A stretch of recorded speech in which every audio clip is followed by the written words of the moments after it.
Hello friends, आज हम लोग हिस्ट्री स्टार्ट कर रहे हैं। क्लास 6 ज्योग्राफी हम लोग कंप्लीट कर लिए थे। अब क्लास 6 का हिस्ट्री स्टार्ट कर रहे हैं। इसका देखिएगा बुक में लिखा हुआ है आवर पास्ट के एक पुलरा लगा हुआ है, आवर पास्ट, है ना। आवर पास्ट पार्ट 1, है ना। पास्ट क्यों है? क्योंकि हम एक आदमी के बारे में नहीं पढ़ रहे हैं, वैरायटीज ऑफ आदमी के बारे में पढ़ रहे हैं और वैरायटीज ऑफ कल्चर के बारे में पढ़ रहे हैं। तो उसके मतलब पुराने जो भी हैं, इसलिए वो पास्ट ना लिख करके पास्ट में प्लूरल लगा हुआ है ना। तो हमारा पहला चैप्टर है what, where, how and when, है ना। इसका हिंदी क्या हुआ? क्या, कहां, कैसे और कब। तो इसके बारे में पूरा डिटेल पढ़ेंगे, ठीक है। तो देखिए इसका मेन थीम क्या है। हम लोग टाइम फ्रेम के बारे में पढ़ेंगे, डेट के बारे में पढ़ेंगे, ज्योग्राफिकल जो भी फ्रेमवर्क है उसके बारे में पढ़ेंगे। तो स्पेसिफिक जो नेचर है, मतलब इसका मेन काम यही है कि हमको जो भी डेवलपमेंट्स हुआ है पहले उससे फेमिलियर कराना है, ठीक है। उसके बाद समझाना है कि उस टाइम फ्रेम में क्या क्या इंपॉर्टेंस था ज्योग्राफिकल सिग्निफिकेंस में, है ना। उसके बाद जो है सोर्सेज दिखाया जाएगा इसमें कि हम लोग जो है हिस्ट्री बनाए कैसे।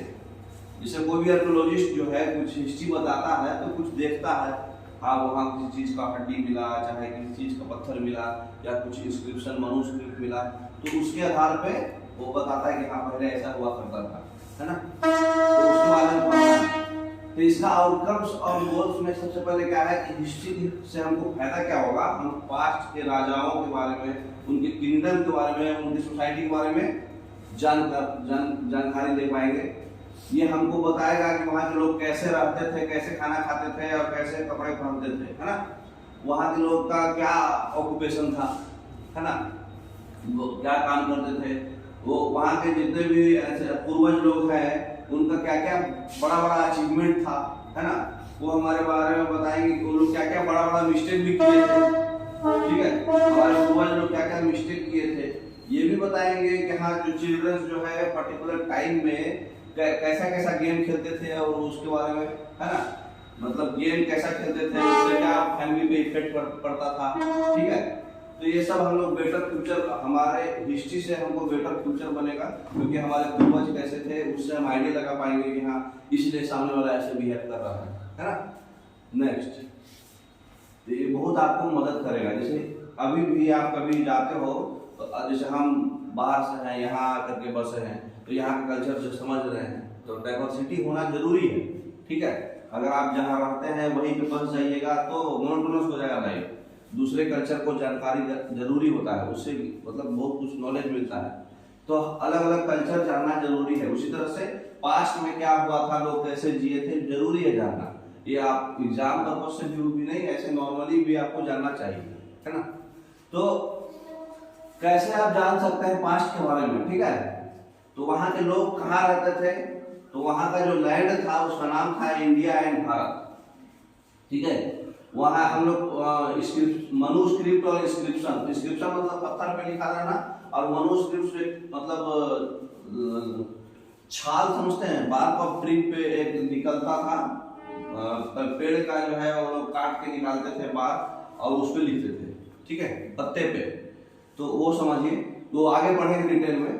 तो उसके बारे में लिखा हुआ है बहुत कुछ, तो उससे भी हम लोग आइडिया लगाए हैं कि पास्ट का क्या है, ठीक है। उसके बाद हम लोग समझेंगे कि बीसी और एडी क्या होता है, बिफोर क्राइस्ट और एनो डोमिनी, और उसके बाद इजिप्ट का रोसेटा स्टोन, ये सब डिटेल हम लोग इसमें पढ़ेंगे, ठीक है।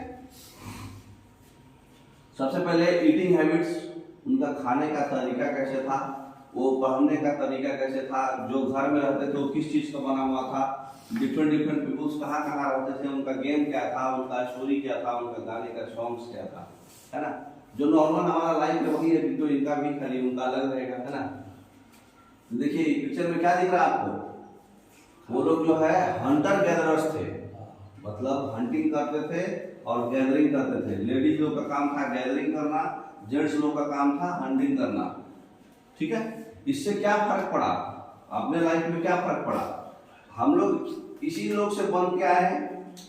तो जेंट्स लोग का काम था हंटिंग करना, वो टारगेट ओरिएंटेड आदमी थे, हंटिंग किए, जो थोड़ा बहुत छिला छुला मतलब जख्म हुआ फिर घर आ गए। लेडीज लोग उनको खाओ को करती थी, वैरायटी ऑफ फूड बनाती थी, फिर गैदरिंग करके अरेंज करती थी।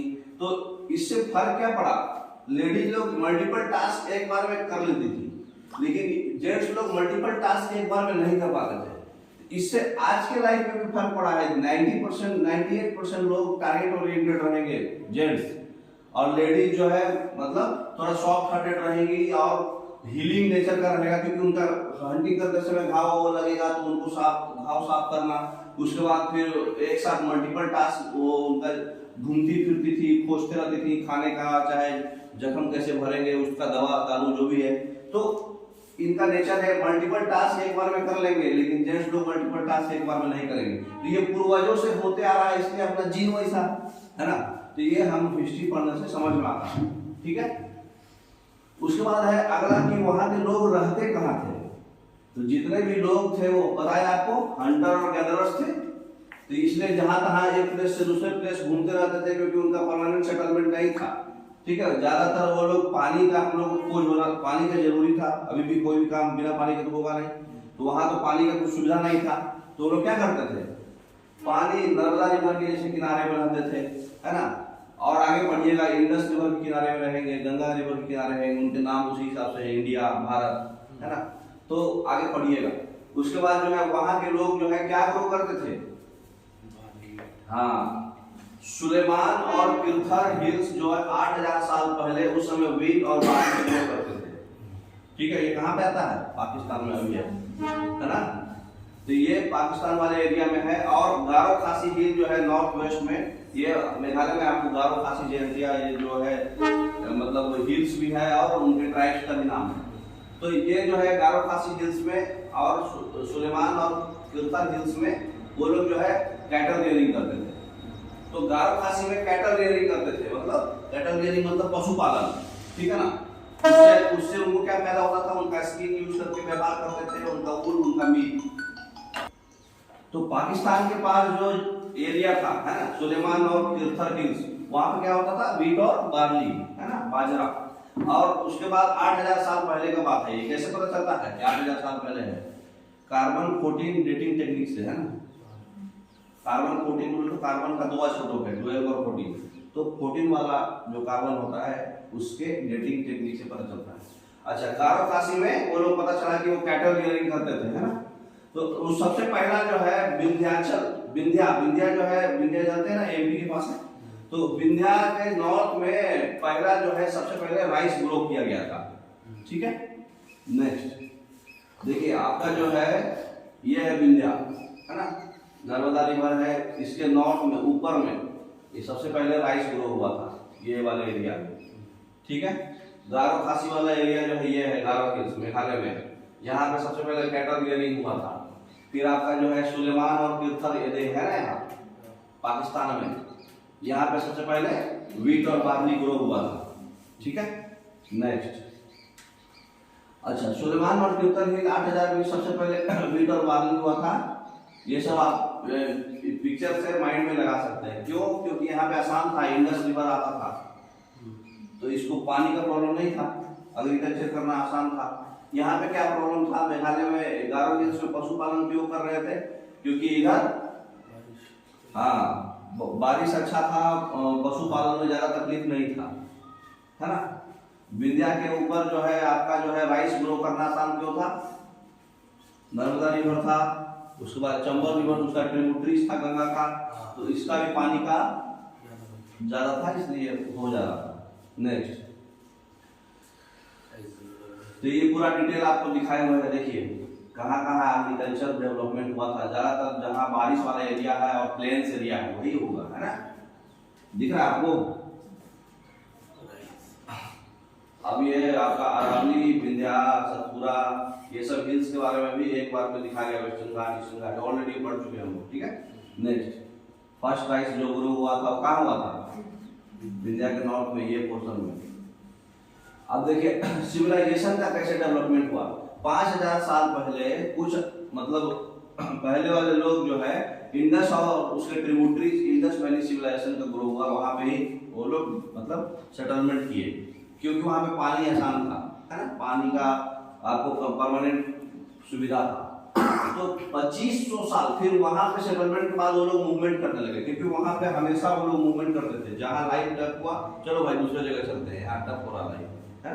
जैसे हम लोग का यहाँ जबरदस्ती ट्रांसफर किया जाता है, वहां पे क्या किया जाता है, आज चलो यहाँ नहीं हो, यहाँ हम लोग थोड़ा तकलीफ हो रहा है, दूसरे जगह चलते हैं। तो हमेशा वो लोग वांडरर्स थे, घूमते रहते थे, हंटिंग गैदरिंग करते रहते थे। फिर 2500 साल पहले वो लोग जो है गंगा रिवर के किनारे और उसके ट्रिब्यूटरी के किनारे रहने लगे, जिससे कि मगध किंगडम बना गंगा रिवर के साउथ में, ठीक है। जिसके राजा कौन थे, बिंबिसार। शुरुआत में बिंबिसार थे और फिर बाद में फिर अशोका सब आए, और उस समय राजकाज जो भी करते थे तो उन क्या था, बगल वाले राजा का हड़पते जाते थे और उनका बीवी भी हड़पते जाते थे, है ना। उनका किंगडम था वैसा ही, एक राजा का मतलब 50-100 बीवी रहती थी। नेक्स्ट ये है आपका जितना भी आप अगर हिस्ट्री को क्लास 6 का हिस्ट्री बहुत बढ़िया से समझना है तो मोहनजोदारो पिक्चर देख लो आप लोग। मोहनजोदारो में वो लोग कैसे मूव करते थे, कहाँ जाते थे, सब वही दिखाया हुआ है। मोहनजोदारो पिक्चर देखे हैं क्या? हाँ, वो लोग कहाँ जाते थे, क्यों जाते थे, फार्मर्स का लाइफ कैसा था, ऊपर वाले का लाइफ कैसा था, है ना, तो सब यही दिखाया हुआ है। इंडस वैली सिविलाइजेशन वगैरह में दिखाया हुआ है उसमें। तो इंडस वैली सिंधु घाटी सभ्यता, इंडस वैली सिविलाइजेशन जो है सबसे पहले यही हड़प्पा, नौरघर, मोहनजोदारो, लोथल, ये सब आप पढ़े होंगे पहले, है ना। तो ये सब जो है ये इंडस का जो ट्रिब्यूटरीज है, झेलम, चेनाब, रावी, ब्यास, सतलज, सब लाइन से रिवर जो है, पंजाब जिसको बोलते हैं, और उसके बाद जो है ऊपर से इंडस आता है तो पाकिस्तान वाले एरिया में। तो ये सब एरिया में आसान था लाइफ जीना, क्योंकि यहाँ लैंड भी था और वाटर भी था, है ना, इसलिए यहाँ पे इनका सेटलमेंट ज्यादा हुआ, ठीक है। फिर बाद में सेटलमेंट वो लोग यहाँ पर हुआ, मगध जो किंगडम आया गंगा के साउथ में, गंगा है, गंगा का ट्रिब्यूटरी सब है ना, गंडक, कोसी, ये सब है ना।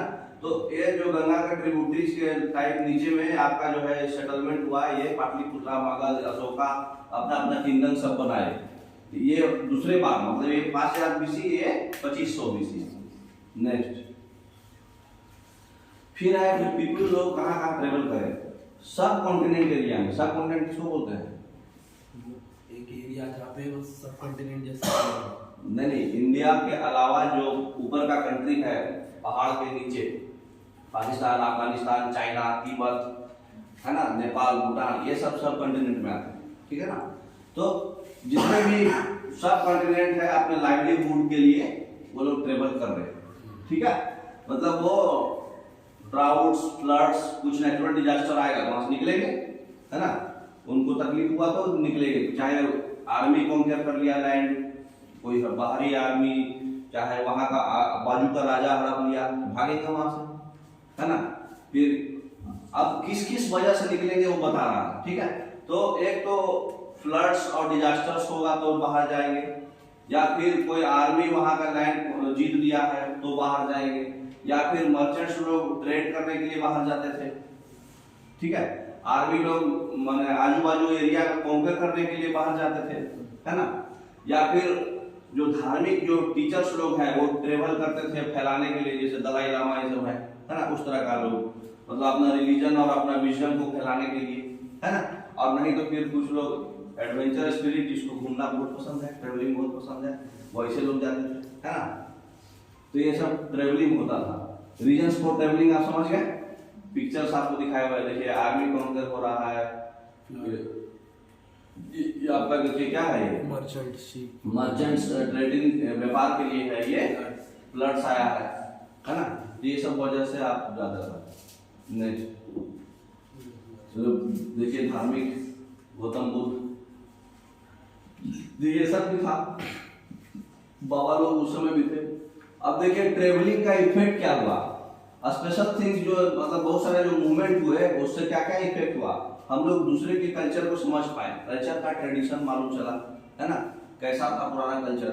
दो पीपुल आपस में नया नया कार्विंग स्टोन शेयर किया, मतलब कार्विंग स्टोन मतलब समझते हैं, पत्थर में कुछ बनाने का मूर्ति का मतलब वो शेयर किया अपना आइडिया। फिर म्यूजिक कंपोज करने का आइडिया पता चला, फूड बनाने का भी आइडिया पता चला। अभी भी हम लोग जाते हैं बाहर तो हम लोग घूमते हैं, लेकिन लेडीज लोग आपस में क्या डिस्कस करती हैं? हमारे तरफ ढोकला बनता है, हमारे तरफ पूरन पूरी बनता है, तो उधर बोला जाता है हमारे तरफ दाल भात चोखा बनता है। अलग अलग कुकिंग का स्टाइल है ना। तो ये सब डिस्कशन हुआ आपस में, ट्रेवलिंग का इफेक्ट हुआ है ना। इससे नया नया चीज आदमी खोज करा है ना, मिलकर। नेक्स्ट, अब अपना जो लैंड है उसका नाम इंडिया और भारत क्यों पड़ा, ठीक है, उसके बारे में पढ़ना है। तो इंडस रिवर जो है सिंधु घाटी सभ्यता, जो संस्कृत में जिसका मतलब होता है सिंधु, इंडस का मतलब, इंडस एक रिवर है। तो इंडस रिवर के किनारे हम लोग ईरानियन और ग्रीक जो आए थे नॉर्थ वेस्ट में, ठीक है, 2500 साल पहले, जहाँ पे फेमिलियर हुए इंडस से, तो वो लोग ईरानियन जो आए। तो इंडिया नाम क्यों पड़ा? क्योंकि वहां पे जो इंडस रिवर के किनारे जो जिसको संस्कृत में सिंधु बोलते हैं, वहां पे ईरानियन लोग आए थे, ईरान के लोग है ना। तो वहां पे विजिट करने आए थे नॉर्थ वेस्ट से 2500 साल पहले। तो वो लोग जो है इंडस से फेमिलियर थे, तो वो लोग जो है इंडस को हिंदूस बोलते थे। जैसे बाहरी लोग आता है तो अलग थोड़ा उनका टोन होता ना, बोलने का एसेंट अलग रहता होगा। तो धीरे धीरे फिर हिंदूस से वो थोड़ा सुधारने के बाद जो है इंडोस बोलने लगे, ठीक है। और जो लैंड जो मतलब रिवर के ईस्ट में जो भी है, फिर बाद में जो है इंडिया नाम पड़ गया। इंडोस, पहले हिंदूस बोले, फिर इंडोस बोले, और फिर रिवर के ईस्ट में जब जो भी है वो इंडिया नाम पड़ गया। देखिए सिंधु रिवर ऐसे आ पाकिस्तान में, उसके ईस्ट में जो है वो पूरा इंडिया ही है ना। तो बाद में उसका नाम क्या पड़ गया? इंडिया। अच्छा, भारत नाम कैसे पड़ा? भारत नाम जो है वो जो भी नॉर्थ वेस्ट में रहते थे है ना, ऋग्वेद में ऐसा लिखा गया है, मेंशन किया गया है कि हमारा जो कंपोजिशन है पुराना, वो संस्कृत का है। करीब 3500 साल पहले बताया गया था कि संस्कृत का ये मतलब कंपोजिशन है। तो जो पुराने आदमी है उनका जो है भारत नाम जो है ऋग्वेद में दिया गया था। आर्यन लोग जो थे ऋग्वेद में, तो ऋग्वेद में जो नॉर्थ वेस्ट में रहते थे, नॉर्थ वेस्ट कौन हुआ हमारा? इंडस रिवर है नॉर्थ वेस्ट। हाँ, वो लोग जो नॉर्थ वेस्ट में रहते थे उनका नाम पर मतलब संस्कृत में कंपोजिशन देके भारत दिया गया था, तो उससे भारत पता चला, ठीक है। नेक्स्ट, तो इंडो ग्रीक किंगडम ये है आपका, यहाँ पे आए थे, फिर अलेक्जेंडर पे आए थे, उसके बाद जो है ग्रीक बैक्टीरियन किंगडम वो भी यहाँ आए थे। तो ये सब लोग जो है इसके ईस्ट में ये लोग धीरे धीरे कॉन्कर करते करते इधर ईस्ट की तरफ बढ़े थे। साकेत, मथुरा, पाटलिपुत्रा, सुंदर एम्पायर, मगध एम्पायर, तो ये सब ईस्ट की तरफ नाम पड़े थे। तो इंडो के बाद इंडिया नाम पड़ गया है ना। अब आया कि पास्ट के बारे में कैसे पता चला, क्या क्या पता चला, उनका कल्चर कैसे पता चला, उसके बारे में पढ़ेंगे। तो इसमें दो चीज पढ़ना है, मनुस्क्रिप्ट और इंस्क्रिप्शन, ठीक है। तो मनुस्क्रिप्ट्स के बारे में पढ़ेंगे। तो मनुस्क्रिप्ट्स किसको बोलते हैं? जो हाथ से लिखा हुआ, पुराने जमाने में जो हाथ से लिखा हुआ, मतलब पुराने जमाने में जो हाथ से लिखा हुआ बुक्स रहता था, उसको हम लोग मनुस्क्रिप्ट बोलते थे, ठीक है। उस बना कैसे है? मेनू मतलब क्या होता है? लैटिन वर्ड है ये, और स्क्रिप्ट मतलब होता है लिखा हुआ, मेनू मतलब होता है हाथ, ठीक है, हाथ से लिखा हुआ, ठीक है। जो खाने का मेनू है वो मेनू नहीं है ये, तो हाथ है। तो ये जो है किस चीज पे लिखा रहता था? पाल्म ट्री या फिर बिर्च। बिर्च क्या होता है? भोजपत्र हिंदी में बोलते हैं। भोजपत्र समझ रहे ना, छाल जो बार्क होता है ना उसका, हाँ वही, वो स्पेशली हिमालय में पाया जाता है। तो ये इसमें क्या क्या लिखते थे वो लोग? रिलीजियस, किंग्स, मेडिसिन, लिटरेचर और साइंस। और ये संस्कृत में, पाली में, प्राकृत में और तमिल लैंग्वेज में लिखते थे। तमिल लैंग्वेज में क्या है? ऐसा ओल्डेस्ट लैंग्वेज, हाँ, मनुस्क्रिप्ट देखिए ऐसा ही लिखा हुआ है। लेकिन ये सड़ जाता था, तो जो प्रिजर्व करके रखा गया वही बचा पाया, बहुत कुछ डिस्ट्रॉय भी हो गया है ना।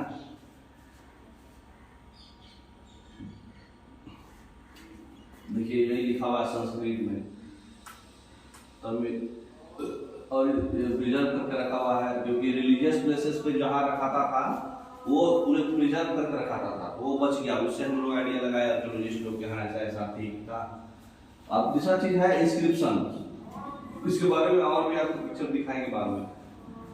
इंस्क्रिप्शन जो है क्या है, स्टोन्स मेटल्स जो हार्ड सरफेस है, मनुस्क्रिप्ट स्मूथ सरफेस पे था, इंस्क्रिप्शन हार्ड सरफेस पे लिखा गया है।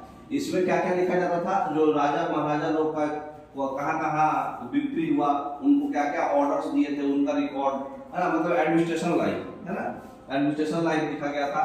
और मतलब उनका एडवांटेज था कि मतलब ऊपर वाले लाइफ और नीचे वाले का लाइफ का क्या क्या मतलब डिफरेंसेस है, इससे मालूम चला।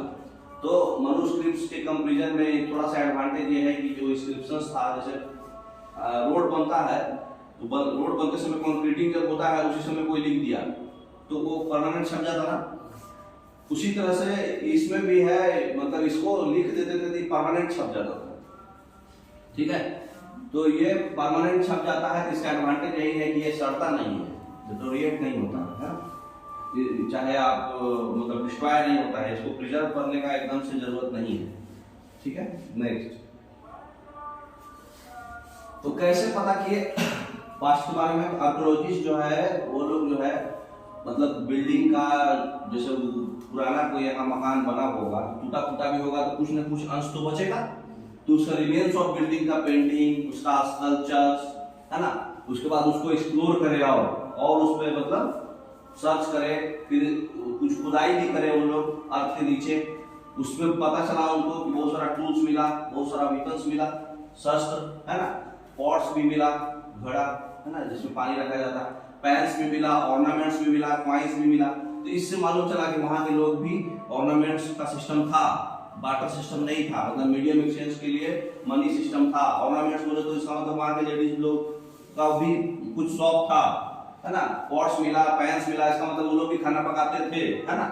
टूल्स मिला, वेपन्स मिला, मतलब वो लोग इसका मतलब कि लड़ाई झगड़ा करते थे कुछ कंट्रोल करने के लिए। तो ये सब चीज टूल्स से आइडिया लगा उनको। तो ये जितने भी ऑब्जेक्ट्स है सब स्टोन का बना हुआ होता था, नहीं तो फिर बोन्स का या फिर क्ले का या फिर मेटल का। तो इससे भी आइडिया लगा कि हाँ मतलब वहाँ वो लोग मांस मछली खाते थे, क्योंकि कुछ कुछ बोन्स वगैरह भी मिला। उसके बाद जो हार्ड था, मटेरियल हार्ड था, इम्पेरिसेबल था, सड़ने वाला नहीं था, और ये बहुत लंबे समय तक सब्सटेंस जो है सरवाइव कर सकता था, ठीक है। इससे आर्कियोलॉजिस्ट लोग को पूरा आइडिया लगा। देखिए पूरा डिटेल इसमें दिख रहा, यहाँ पे बोन्स मिल रहा, यहाँ पे घड़ा मिल रहा, यहाँ पे भी इनका कुछ बोन्स मिल रहा, यहाँ पे इक्विपमेंट्स वगैरह मिल रहा है, ठीक है। तो इससे उनको आइडिया लगा, ठीक है। यहाँ पे कुछ ऐसा मिला है कि जैसे लग रहा है मार काट होकर के कुछ लोग डेड बॉडीज है, तो ये सब चीज से आइडिया लगा, टूल्स इक्विपमेंट सब मिला, तो आर्कियोलॉजिस्ट लोग आइडिया लगा लिए कि पुराने लाइफ कैसा था। नेक्स्ट, तो हिस्टोरियन जो होते हैं वो पास्ट के बारे में पढ़ते हैं, लेकिन आर्कियोलॉजिस्ट क्या करते हैं, खोज करते हैं, मेहनत करते हैं, पता लगाते हैं कैसे रहता है। ये हिस्टोरियंस का मतलब क्या हुआ, जो लिख दिया आप पढ़ लिए, जैसे आपको बताया जा रहा आप चुपचाप पढ़ दे रहे। लेकिन हिस्टोरियन आर्कियोलॉजिस्ट जो होते हैं उनको बहुत मेहनत करना पड़ता है, नया चीज को जानना पड़ता है ना। तो हिस्टोरियन जो है मतलब इंफॉर्मेशन जो भी है मनुस्क्रिप्ट से पता किए, इंस्क्रिप्शन से पता किए और आर्कियोलॉजिस्ट से पता किए। ये लोग पता करके फिर ये लोग पढ़ाई करके अपना वो पास्ट का स्टडी किए, और फिर इंटरेस्टिंग रहे तो हिस्ट्री के फादर हमारे हेरोडोटस हैं, है ना। तो ये हिस्टोरियन जो है ये सब स्टडी करके फिर अपना बुक तैयार किए, जो आज हम लोग को पढ़ना पड़ रहा है। अब है डेट्स, जो भी डेट्स है वो डेट्स के बारे में पढ़ना है, ठीक है। डेट्स का क्या मीनिंग है, ठीक है। अगर कोई आदमी बोल दिया कि 2020 है, इसका मतलब 2020 जीरो कहाँ है, फिर जीरो हम लोग किसको लेंगे, 2020 अभी चल रहा है, मान लीजिए 2024 चल रहा है, जीरो कब हुआ होगा, है ना। तो जीसस क्राइस्ट जो हम लोग मनाते हैं ना क्रिसमस डे, क्रिसमस डे को जीसस क्राइस्ट का बर्थडे होता है, तो उनका जो है जीरो जो है वही देते हैं हम लोग जीसस क्राइस्ट का बर्थ को, ठीक है। जीसस क्राइस्ट के बर्थ को हम लोग 0 पॉइंट लेते हैं, इसके पहले वाले बिफोर क्राइस्ट, इसके आगे वाले एनो डोमिनी, है ना, एडी, बीसी और एडी। तो जीसस क्राइस्ट का बर्थ जो है, जैसे मान लीजिए 2020 है तो 2020 एडी है, लेकिन 2020 बीसी है तो फिर 2020 उसमें जोड़ना भी पड़ेगा। नहीं समझ में आया बात। जैसे एडी की जगह पे सी भी यूज करता है और बीसी की जगह पे बीसीई भी यूज होता है। अगर एडी है तो उसको सी भी बोला जाता है, कॉमन ईरा चाहे क्रिश्चियन ईरा, और बीसीई का मतलब बिफोर कॉमन ईरा मतलब बीसी। तो जैसे मान लीजिए ये है आपका, यहाँ पर आप 0 हो गया बिफोर क्राइस्ट, इधर हो गया और एनो डोमिनी इधर हो गया, या फिर सी इधर हो गया, बीसी इधर हो गया। आपसे कोई एग्जांपल पूछा कि 50 बीसी साल था, तो 50 बीसी मतलब कितना? अभी 2024 चल रहा, उसमें 50 और जोड़ना पड़ेगा क्योंकि आप जीरो के बैक गए ना, तो 2024 प्लस 50 है ना, उतना साल पुराना बात हो गया वो। जैसे 5000 बीसी मतलब 5000 प्लस 2024, अभी वो भी जुटेगा उसमें, उतना साल पुराना बात है वो, है ना। तो बीसी आएगा तो जुटेगा, एडी आएगा तो फिर बिल्कुल वही है। कुछ लोगों का ऐसा मतलब मिसकंसेप्शन है, बुक्स में लिख देते हैं एडी मतलब आफ्टर डेथ। आफ्टर डेथ नहीं है, आफ्टर डेथ मतलब अगर मान लीजिए 50 साल जिए होंगे वो क्राइस्ट, तो वो तो 50 साल आप गड़बड़ कर दिए, क्योंकि उनके बर्थ पर है वो। जीसस क्राइस्ट जब बर्थ लिए उसको जीरो लिया गया है, उसी से एडी चलेगा, आफ्टर डेथ नहीं। मतलब मिसकंसेप्शन है बहुत लोगों को, इसका फुल फॉर्म एनो डोमिनी होता है, ठीक है ना। नेक्स्ट, तो बिफोर क्राइस्ट हो गया, एनो डोमिनी आफ्टर बर्थ है ये, ठीक है ना। फुल फॉर्म मत समझिए कि एडी है तो आफ्टर डेथ हो जाएगा। नेक्स्ट, अब है लास्ट टॉपिक है ना ये शायद, रोसेटा स्टोन। बहुत सारे इंस्क्रिप्शन जो है जिसमें कि स्क्रिप्ट और लैंग्वेज दोनों लिखा हुआ है। लैंग्वेज जो है धीरे धीरे टाइम के आधार पर चेंज हो रहा है, तो इंस्क्रिप्शन जो है सिंबल जो है जो भी है उसमें सिंपल नहीं है, ये प्रोसेस से किया जाता है समझने के लिए, उसको बोलते हैं डेसिफरमेंट। डेसिफर का मतलब होता है कि सामने वाला का लैंग्वेज आपसे नहीं समझ में आ रहा तो उसको समझना, है ना। जैसे मान लीजिए आप उर्दू बोल रहे हैं, हमको उर्दू नहीं आता है, आप उर्दू बोल रहे तो हम कैसे जानेंगे कि आप अपना क्या तकलीफ बोल रहे हैं। तो उसमें एक डेसिफरमेंट एक प्रोसेस होता है, उसमें क्या होता है उसको समझना है। तो इजिप्ट में एक रोसेटा स्टोन है, उसमें इंस्क्रिप्शन लिखा हुआ है 3 डिफरेंट लैंग्वेज में और स्क्रिप्ट्स लिखा हुआ है, ठीक है, ग्रीक्स में और 2 इजिप्टियन का 2 अलग फॉर्म्स है। उसको समझने के लिए जो प्रोसेस होता है उसको बोलते हैं डेसिफरमेंट, ठीक है ना। यही स्क्रिप्ट था कि आपका इजिप्ट का रोसेटा स्टोन है, इसको द गार्जियन बोला जाता है क्योंकि इसके बारे में बहुत लोग पढ़ने का कोशिश किया और इससे पता चला कि मतलब इसमें बहुत कुछ ऐसा लिखा हुआ है जो बताया जा रहा है कि मतलब अपने पुराने जमाने के लोग जो है कैसे गाइड करते थे बच्चे को। इंडस वैली सिविलाइजेशन का देखिए क्वाइंस वगैरह है, पहले का क्वाइंस जो है राउंडेड नहीं रहता था, फिर पहले के क्वाइंस में एनिमल्स का भी फोटो रहता था, है ना। ऐसे तो ये और हिस्ट्री में आप पूरा क्लियर समझ में आएगा।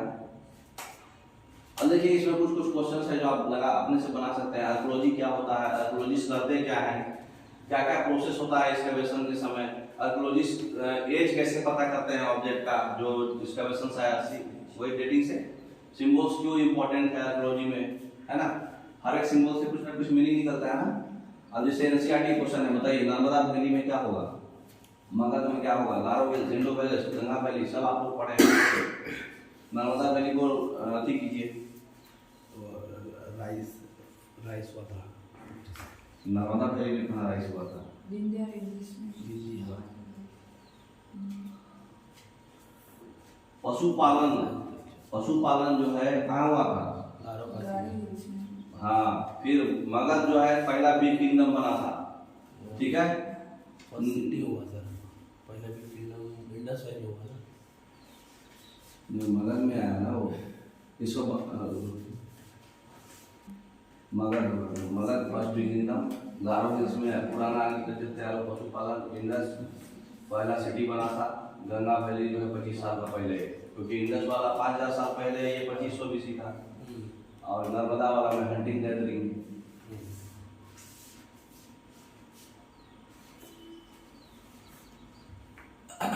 क्वेश्चंस है, सॉल्यूशंस भी है, आप लोग घर पे देखिए, सब कुछ डिस्कस कर देंगे तो खुद से भी कुछ मेहनत करना है ना, तो खुद से भी कुछ मेहनत करिए। एनसीईआरटी अब इतना पढ़ाई किए तो उसका देने के लिए आप रेडी रहना ना है सॉल्यूशन, ठीक है ना। ऐसे आपको क्वेश्चंस क्या क्या है दिया हुआ है, आप एनसीईआरटी में जाके देख सकते हैं। आज के लिए ओके, थैंक यू।